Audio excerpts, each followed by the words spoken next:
Hey gang, Rusty and Steven. We're here in the studio tonight. We're working on our next episode, doing a little bit of editing, and I thought we'd just step away and send you a quick message. Actually, we're going to send you a snippet of the next episode. But I want to preface it and tell you that, or just make the observation that many of you know me personally. There are many of you that have kind of gotten a feel for my personality after watching some of our episodes, and surely you've realized that I'm an optimistic guy, always looking for the silver lining, the best outcome. That's just my personality. But this story that we're working on, which came to us several weeks ago, it's disturbing. The story is disturbing. And as we've dug into the story and started doing the investigation, we have come to realize the credibility of the people involved. And a lot of it, that does have to do with my former job. These are some very credible people who've experienced something incredible, terrifying.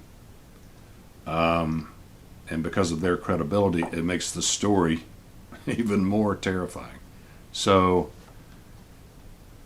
I'm a little disturbed about this one, but we're going to keep kicking open doors and running through those doors until we get the story.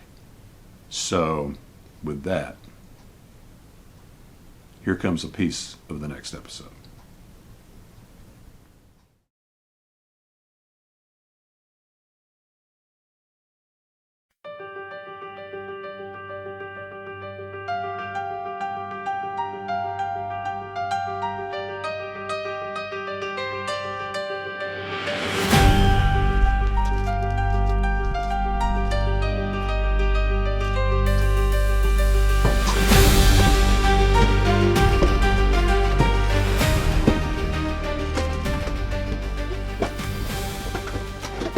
So, Josh, it's my understanding that this facility, 300 acres, somewhere north of Jacksonville, North Carolina, an undisclosed location up there, purchased by several folks that have a history in military or law enforcement, we'll just put it that way.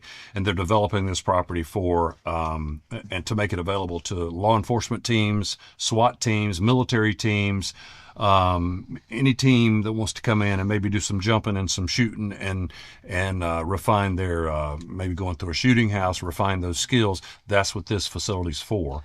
So they had to put in an airstrip.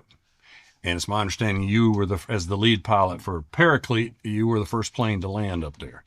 Yeah, you pretty much hit it on the head. It's just a very, very nice, training facility for law enforcement military units. And we were taking the CASA 212 here just to do a proof of concept to make sure, the runway could handle an aircraft like this. So we went up there, everything went good. Even brought my son. We went, had a day of shooting as well. Nice. So that was fun. So on the way out, we were, leaving and heard a story that, piqued my interest, something like I've never heard before. It was very, very creepy and worthy of you guys' attention. So that's why I tried to get in touch with you and let you know, what we heard up there. Cause it was pretty crazy. Awesome. Awesome. Well, as soon as I heard it, I thought, yeah, we need to follow up here. You mentioned to me that one of the owners is a good friend of yours. You've known him for a while. He has extensive experience, let's just say all over the world. But when he heard this story, because he wasn't there when this event happened, but when he heard this story from his, I'm going to call him his landman, his land manager out there, he said what? Yeah, he said he wasn't stepping foot back on the property until that thing was killed. So say that one more time, Josh. Yep, he wasn't stepping foot back on the property till that thing was killed. Can you take it, sir? Let's go.